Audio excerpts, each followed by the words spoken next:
अरहन्ताणं नमो अरहन्ताणं नमो अरहन्ताणं। साधना का सारा उपक्रम दर्शन की शक्ति को विकसित करने के लिए है, ज्ञान की शक्ति को बढ़ाने के लिए है। हम अपनी सहज उपलब्ध दर्शन और ज्ञान की शक्ति का उपयोग कर सकें, सत्य को देख सकें और जान सकें। एक ही उद्देश्य है ध्यान का, एक ही उद्देश्य है समाधि का। इसके अतिरिक्त कोई उद्देश्य नहीं है।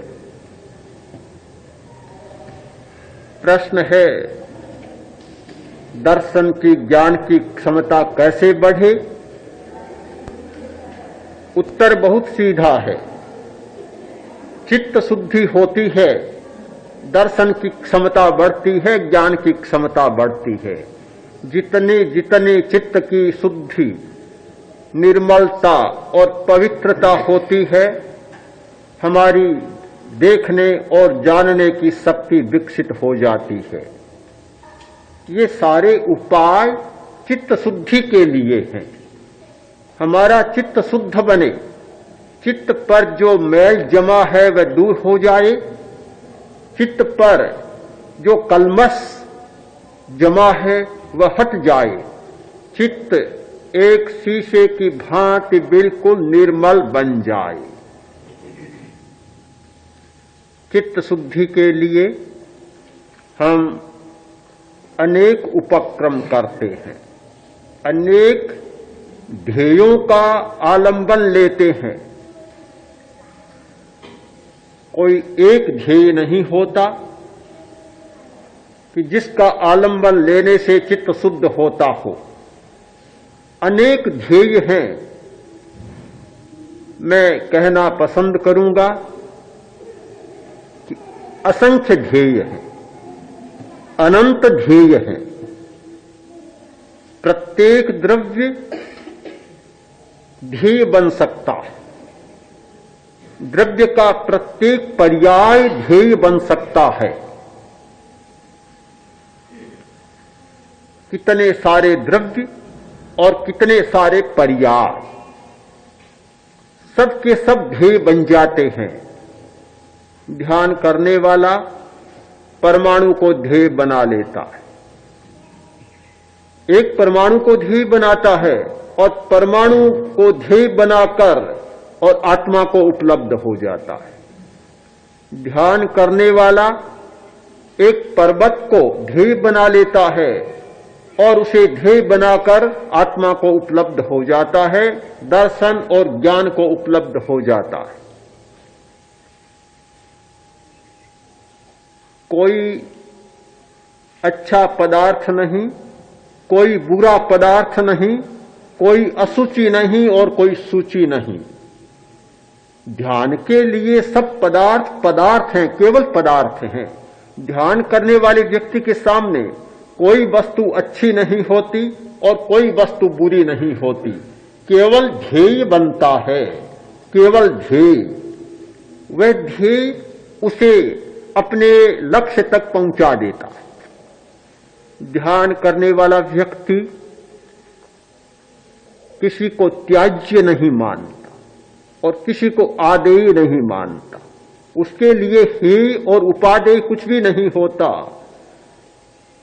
हेय से हेय वस्तु भी ध्यान का बहुत बड़ा आलंबन बन सकती है, ध्येय बन सकती है।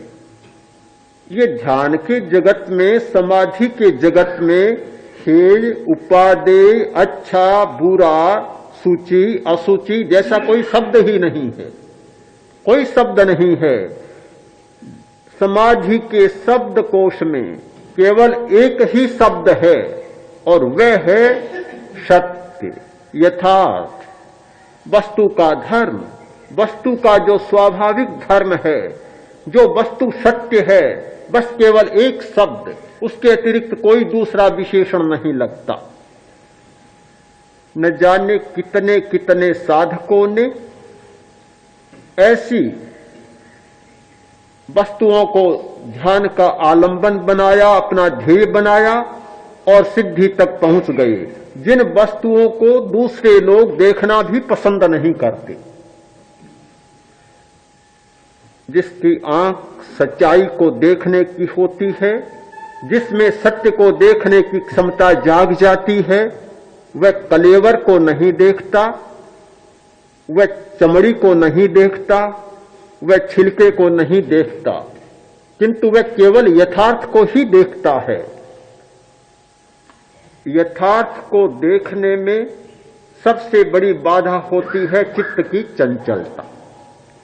चित्त की चंचलता, चित्त की चंचलता होती है तब यथार्थ दिखाई नहीं देता, सत्य दिखाई नहीं देता, दूसरा दूसरा रूप दिखने लग जाता है।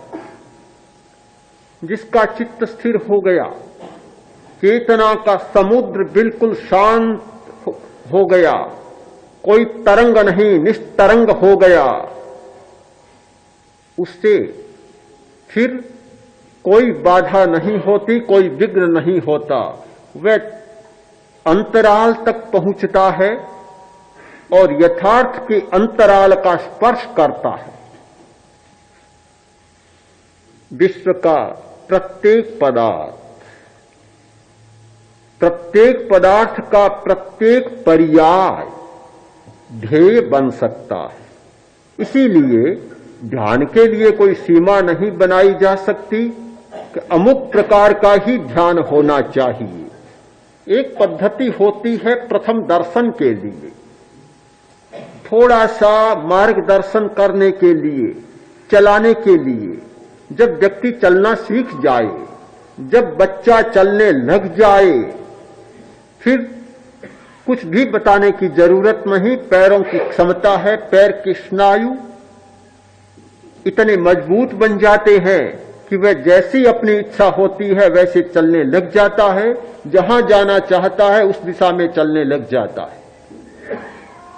ध्येयों का कोई अंकन नहीं, ध्येयों की कोई गणना नहीं की जा सकती, फिर भी मनुष्य वर्गीकरण चाहता है कि ध्यान के लिए किसे ध्येय बनाया जाए। यदि ध्येयों का वर्गीकरण किया जाए तो दो मुख्य ध्येय बनते हैं, एक वस्तु धर्म और एक शरीर। सब संख्याओं को छोड़ दें, सब मात्राओं को छोड़ दें, दो में सारे सिमट जाते हैं। एक वस्तु जगत, जो दृश्य जगत हमारी आंखों के सामने है, हमारे कानों के सामने है, हमारी त्वचा के समक्ष है, हमारी जीभ के सामने है और हमारी घ्राण के सामने, नाक के सामने है। वह सारा का सारा वस्तु जगत जो हमारी मन की वृत्तियों के सामने है, वह सारा का सारा जगत, दृश्य जगत, वस्तु जगत ध्येय बनता है। एक है ध्येय वस्तु धर्म और दूसरा है शरीर। शरीर ध्येय बनता है। साधना करने वाले व्यक्ति, सत्य की खोज करने वाले व्यक्ति इन दोनों ध्येयों को अपने सामने रखते हैं और इनके सहारे ध्यान की सिद्धि उपलब्ध करते हैं।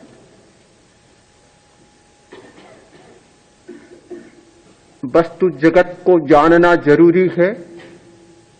ध्यान किए बिना कोई भी व्यक्ति वस्तु सत्य को नहीं जान सकता। आज तक दुनिया में जितने लोगों ने सच्चाइयों को खोजा है, उन सब ने ध्यान के द्वारा खोजा है।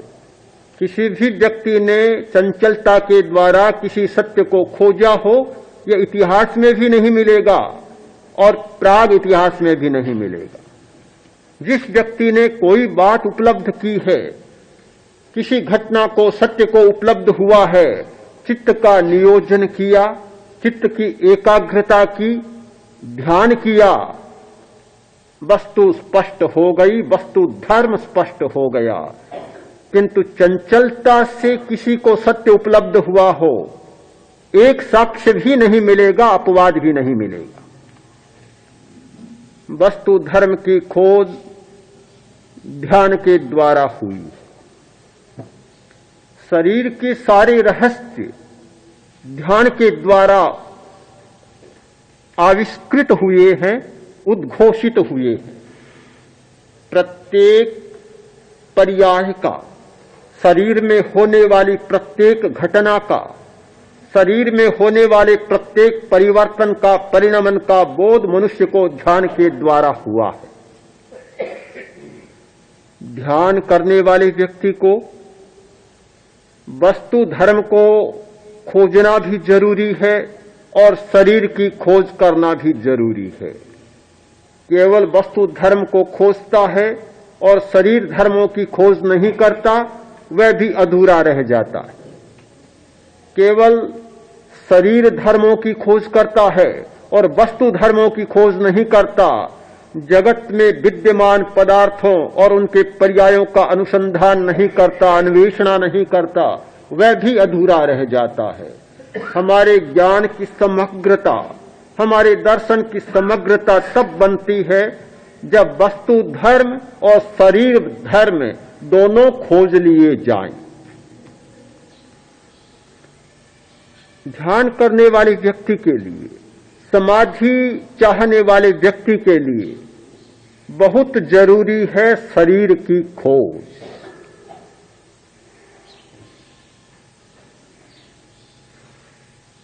शरीर की खोज किए बिना चंचलता को समाप्त नहीं किया जा सकता, एकाग्रता के चरम बिंदु को उपलब्ध नहीं किया जा सकता। यद्यपि वस्तु धर्म की खोज करने वाला व्यक्ति भी एकाग्र होता है और वस्तु धर्म की खोज करने वाले व्यक्ति का भी चित्त एकाग्र होता है, शरीर स्थिर होता है, श्वास शांत होता है। जब जब हम किसी वस्तु को गहराई से देखते हैं, किसी वस्तु पर गहराई से ध्यान नियोजित करते हैं, श्वास भी शांत हो जाता है, शरीर स्थिर हो जाता है और मन भी शांत होता है अनायास, होगा, स्वाभाविक प्रक्रिया है। जब आप किसी वस्तु पर गहरा ध्यान केंद्रित करेंगे, फिर श्वास चंचल नहीं हो सकता, श्वास को स्थिर होना ही पड़ेगा, शांत होना ही पड़ेगा।